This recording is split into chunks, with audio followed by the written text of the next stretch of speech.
ውድ ተመልካቾቻችን በካቶሊካዊት ቤተክርስቲያን በአብይ ጾም ወቅት የተለመደው የአምልኮ ስነ ስርዓት አካል የሆነውን የመስቀል መንገድ በቤተክርስቲያኒቱ በምን አይነት ሁኔታ ይካሄዳል አስተምሮቱስ ምን ይመስላል በሚለው ዙሪያ ከአባቶችና ምእመናን ጋር ቆይታ ልናደርግ ነው። እንደው የመስቀል መንገድ በቤተክርስቲያኒቱ አስተምህሮት ከመእመኑ ጋር ያለው ትስስር ምን ይመስላል? በ13ኛው ክፍለ ዘመን የተጀመረ ነው። ይህንን መስቀል መንገድ ጉዞ ወደ ኢየሩሳሌም ሄደው በአሁኑ ጊዜ ለማድረግ የማይችሉ ሰዎች በየቤተ ክርስቲያናቸው 14ቱን የመስቀል መንገድ እያሰቡ የጌታችን የኢየሱስ ክርስቶስ ሕማማት ተካፋይ ሆናሉ።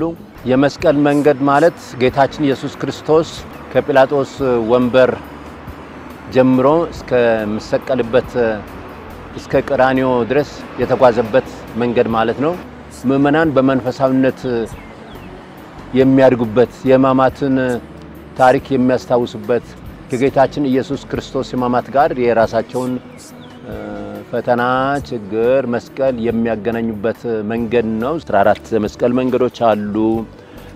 እነሱም ኢየሱስ ሞት ተፈረደበት፣ መስቀሉን ተሸከመ፣ በመስቀል ስር ወደቀ፣ ከእናቱ ጋር ተገናኘ፣ ሲሞን ኢየሱስን ረዳው፣ ቬሮኒካ ፊቱን ጠረገችለት፣ ኢየሱስ ለሁለተኛ ጊዜ ወደቀ፣ ሴቶች ኢየሱስን አጽናኑት፣ ኢየሱስ ሶስተኛ ጊዜ ወደቀ፣ ኢየሱስ ልብሶቹን ተጋፈፈ፣ በመስቀል ላይ ተቸነከረ፣ ኢየሱስ በመስቀል ላይ ተሰቃይቶ ተቸክሮ ሞተ፣ እንዲሁም ደግሞ ኢየሱስ ከመስቀል ወረደ፣ ኢየሱስን በመስቀል አውርደው አሳረፉት፣ በመቃብር አሳረፉት የሚሉት እነዚህ እንግዲህ ጌታችን እነዚህ ሁሉ በአንድ አካባቢ ነው።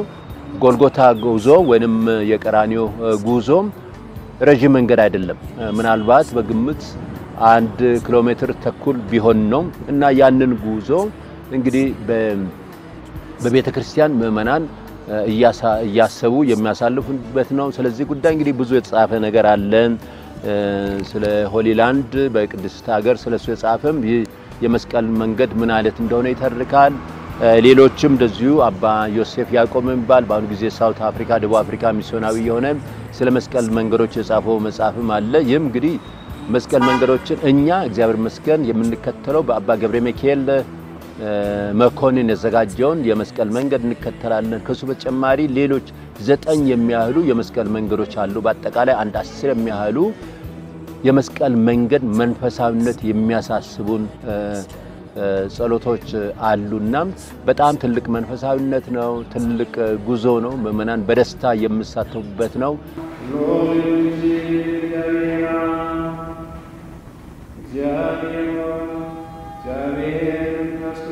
በአንዱ ምዕራፍ ለምሳሌ ክርስቶስ ሞት እንደተፈረደበት የሚመለከት ነው። ስለዚህ ያንን ፍርድ የተፈረደበት ለምንድን ነው የምለውን ጥያቄ መጠየቅ እንድንችል ነው። በዛ ላይ እንግዲህ የክርስቶስ ስቃይ የክርስቶስ ሞት የዚህ ፍርድ መነሻው ማን ነው የምለውን ጥያቄንም ማንሳት እንድንችል የሚያስተምረን ጉዞ ነው። ይህ 14ቱ መስቀል መንገዶች በዚህ ቤተክርስቲያን እንደው በሳምንት ከእሁድና ቅዳሜ ውጪ በጧቱ ጉዞ ሁሉም እናደርጋለን። ጧት ቅዳሴ ከጨረስን በኋላ ይሄንን አድርገን ነው ምእመኑ የሚሄደው ማለት ነው። ይህም ከምእመኑ ግፊት ከህዝቡ ግፊት ከህዝቡ ጋር ያለው ፍላጎት የመነጨ ነው ማለት ነው። በዚህ ጊዜ እንግዲህ ምእመናን እያንዳንዱ ምዕራፍ ሲያስቡ ክርስቶስን እያሰቡ ክርስቶስ ያደረገውን ነገር እያደረጉ እንደሆነ ሲወድቅ ሲነሳ አብረው እየወደቁ እየተነሱ እንደሆነ ከያንዳንዱ መስቀሉን ሲሸከም እነሱ መስቀሉን እየተሸከሙ እንደሆነ በስዕሉ ላይ ቬሮኒካ ፊቱን ስትጠርግለት የሷ ላይ እንደ ማህተም ማረቧ ላይ እንደታተመው የክርስቶስ ምስል በልባችን ውስጥ እንደሚታተም የምናይበት እንደዚህም ደግሞ ቀሮናዊ ስምዖን መስቀሉን ሲያግዘው ሲረዳው ሸክማቸው የከበዳችሁ ወደ እኔ ኑ እኔም እረዳችኋለሁ ብሎ እንዳለው የቀሮናዊ ስምዖንን እርዳታ እንደዚህም ደግሞ ክርስቶስ እያንዳንዱ መስቀላችንን እንደሚሸከምልን በደንብ የምንረዳበት እስከ መጨረሻው በተለይም ደግሞ እስከ ዓርብ ስቅለት ድረስ ከዓርብ ስቅለት በፊት ያለው ሮብ ድረስ የምናደርገው ተጋድሎ ነውና ይሄ በጣም በተለይ በመንፈሳዊ በተለይ በካቶሊካዊ ቤተክርስቲያን የማይረሳ በየዓመቱ በጣም በናፍቆት የሚደረግ ታላቅ መንፈሳዊ ዝግጅት ነው። እሱ እኮ ህይወቱን የከፈለው ለኛ ገንዘብ ወይም ወርቅ አይደለም የከፈለው፣ ህይወት ነው የከፈለው። ከትንሳኤ በፊት ስንት ጭንቀትና መከራ አልፎ ነው ትንሳኤ የመጣው። ዝም ብሎ አልመጣም ትንሳኤ እና መስቀል መንገድ ስናስብ የሱን መሞት፣ የሱን መከራ፣ የሱን ጭንቀት ስለኛ ብሎ የተቀበለው ይሄንን ነው የምናስታውሰው።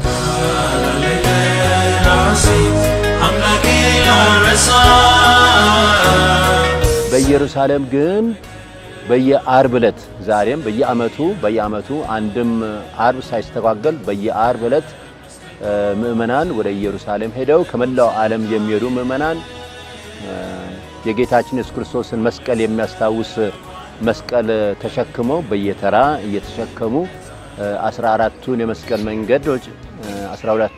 መንገዶች ጌታችን ኢየሱስ ክርስቶስ ከተፈረደበት በጴንጤናዊ ጲላጦስ ፍርድ ወንበር ከተፈረደበት ስፍራ ጀምሮ ያ ስፍራ በአሁኑ ጊዜ የካቶሊክ ዩኒቨርሲቲ የሚገኝበት ቦታ ነው።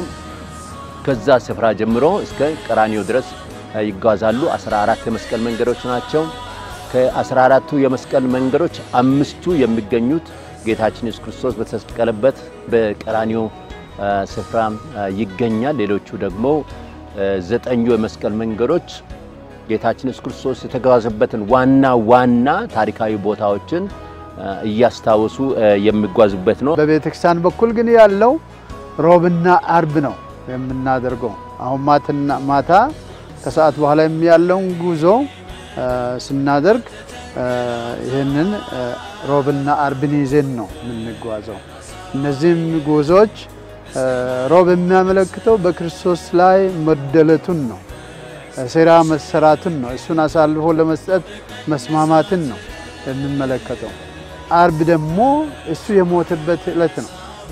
ስለዚህ ያንን ስቃዩን የሚመለከት ጉዞን ያለበት ዕለቶች እነዚህ ስለሆኑ በእነዚህ ዕለቶች ይሄ መስቀል መንገድ እንግዲህ እሱ ከተፈረደበት ጉዞ ላይ መስቀሉን ተሸክሞ እስከ ቀራንዮ ባደረገው ጉዞ ላይ የገጠሙ ነገሮች ምንድናቸው የሚለው ከቅዱስ መጽሐፍ ከወንጌሉ ክፍል የተለቀሙ ነገሮች ናቸው ማለት ነው። በጣም ምን ተገብርበት ወቅት ነው። በእኛ አቅም በጣም አንደኛው ከሌላኛው የሚተባበርበት፣ መጥፎ ስራ የሚያቆምበት፣ የበደለውን ይቅርታ የሚጠይቅበት ወይም ይቅር የሚልበት፣ እንደዚሁም ደግሞ እዚህ መጥቶ በስግደት ጌታ 16 17 14 ጊዜ ወድቆ ተነስቶ መስቀል ተሸክሞ